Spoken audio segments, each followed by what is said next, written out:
Bonjour tout le monde et bienvenue pour cette nouvelle vidéo.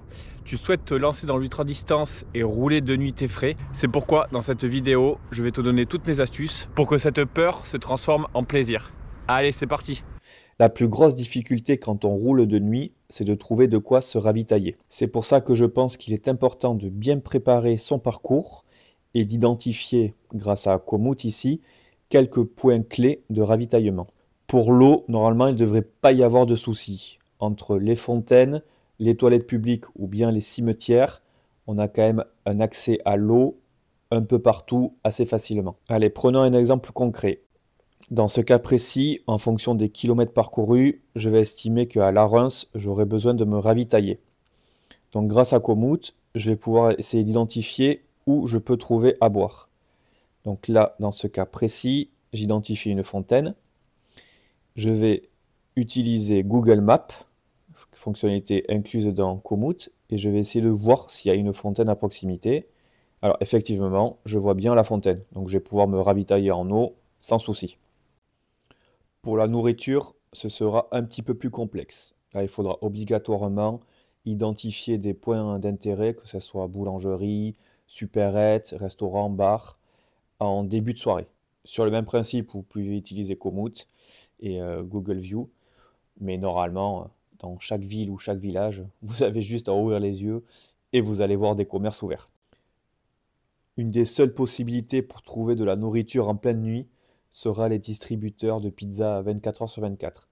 Donc si vous passez dans une grande ville, vous avez une chance d'en trouver un, mais ça reste le Graal. Encore une autre solution pour le ravitaillement, c'est directement via votre Garmin. Depuis que j'ai fait une mise à jour, il y a environ 6 mois, directement sur l'ordinateur, avec l'application, je crois que c'est Garmin Express, j'ai beaucoup de points d'intérêt qui s'affichent désormais sur la carte. Que ce soit là, les petits caddies pour les magasins, un petit symbole en forme de goutte d'eau pour l'eau, couteau, fourchette pour les restaurants, bref. Il y a tout un tas de petits pictogrammes qui vont vraiment vous aider à trouver de quoi vous ravitailler pendant la nuit. Alors je ne sais pas si vous voyez bien, il y a un petit symbole ici là, avec une goutte qui symbolise une fontaine. Donc on va aller voir de suite en live si ça marche bien. Et voilà. Donc effectivement, ça fonctionne. Donc c'est très utile. Donc moi c'est vrai que je l'utilise beaucoup sur mes courses ultra.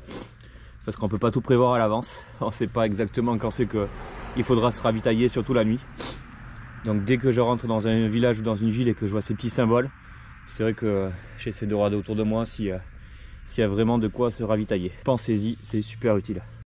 Alors je vais pas être très original, mais la chose primordiale pour rouler de nuit, c'est la sécurité. Et quand on parle de sécurité, on parle forcément d'éclairage. Alors pour voir, à l'avant, j'utilise une lampe de marque Exposure qui possède plusieurs modes et avec une autonomie très importante. Donc son gros avantage, c'est son petit écran LCD derrière qui donne l'autonomie. Bon là il me reste 60% de batterie. Voilà, j'utilise ce programme là à cette puissance, je crois que c'est 300 lumens. Quand c'est à 100%, je crois que j'ai 23 heures d'autonomie.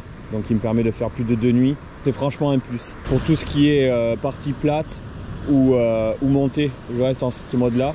Il y a 3 modes. Voilà, le mode height. Bon là c'est vraiment pour les descentes. Là je peux éclairer sur l'autoroute avec.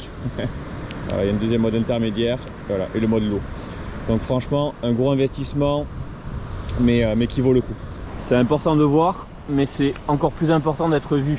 Donc moi là j'utilise au moins 2 éclairages. Donc une lésine juste ici, pareil avec une autonomie assez incroyable, je crois que c'est plus de 25 heures en mode clignotant comme ça. Et je mets un petit complément en général, une petite Décathlon en mode fixe.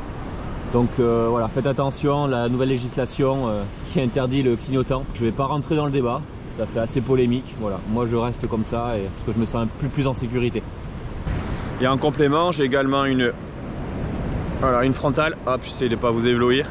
C'est super utile pour voir en périphérie.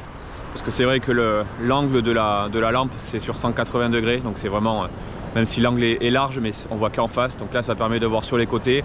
Et aussi, on n'y pense pas, mais voilà, chercher dans ses sacoches ou quand on s'arrête pour manipuler des choses.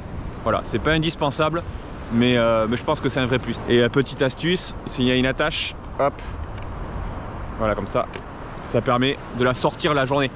Parce que même si elle est hyper légère, sur les courses, ça fait un petit peu de poids et ça fait un petit peu d'usure si on la garde plusieurs jours de suite. On peut avoir des problèmes de cervical, avoir mal au cervical. Bon, évidemment aussi le gilet réfléchissant. Donc moi c'est un coupe-vent réfléchissant, comme ça me sert aussi pour la nuit pour avoir un peu plus chaud. Il existe aussi des bretelles, voilà, qui sont un peu moins contraignantes, peut-être si vous préférez.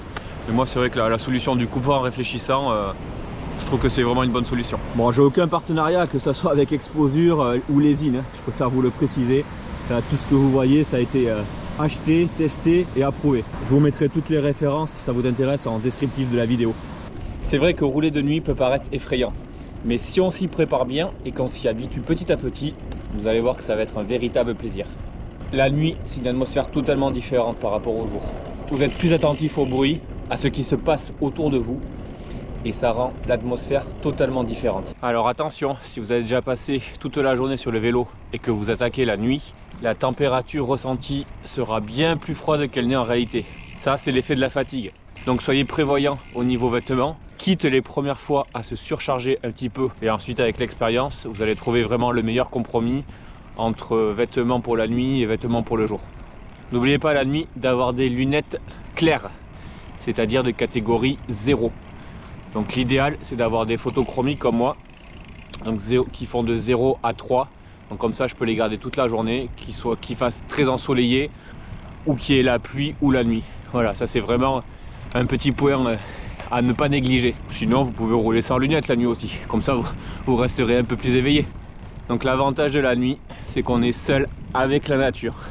Restez à l'écoute, ouvrez les oreilles, ouvrez grand les oreilles. Vous allez entendre des bruits très bizarres au début.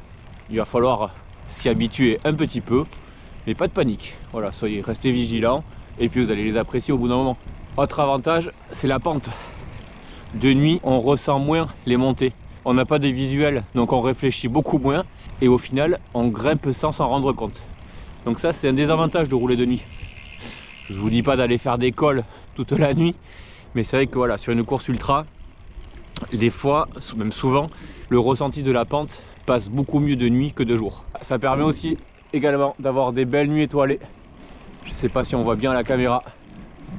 C'est le petit plaisir de rouler de nuit. Et l'été, souvent, quand on a vraiment de très belles nuits étoilées, c'est limite si on n'a pas besoin de lumière pour rouler. Donc ça, c'est très agréable. Allez, maintenant vous avez toutes les cartes en main pour affronter la nuit. Si jamais vous avez une grosse appréhension de rouler la nuit, commencez peut-être par faire un petit tour autour de chez vous, on va dire une trentaine de kilomètres pour vraiment vous habituer et vous rendre compte qu'il ne va rien se passer de spécial. Et après ça, vous pourrez partir pour toute la nuit. Je vous invite, si ce n'est pas déjà fait, à regarder ma précédente vidéo. Je vous affiche le lien juste au-dessus, une vidéo sur comment faire son premier 200 km qui peut être totalement complémentaire avec le fait de rouler de nuit. Dans tous les cas, j'espère avoir répondu à un maximum de vos interrogations. Si vous en avez d'autres, n'hésitez pas à me les mettre en commentaire de cette vidéo. J'essaierai de vous apporter une réponse. Maintenant, à vous de jouer et on se retrouve très vite pour une prochaine vidéo.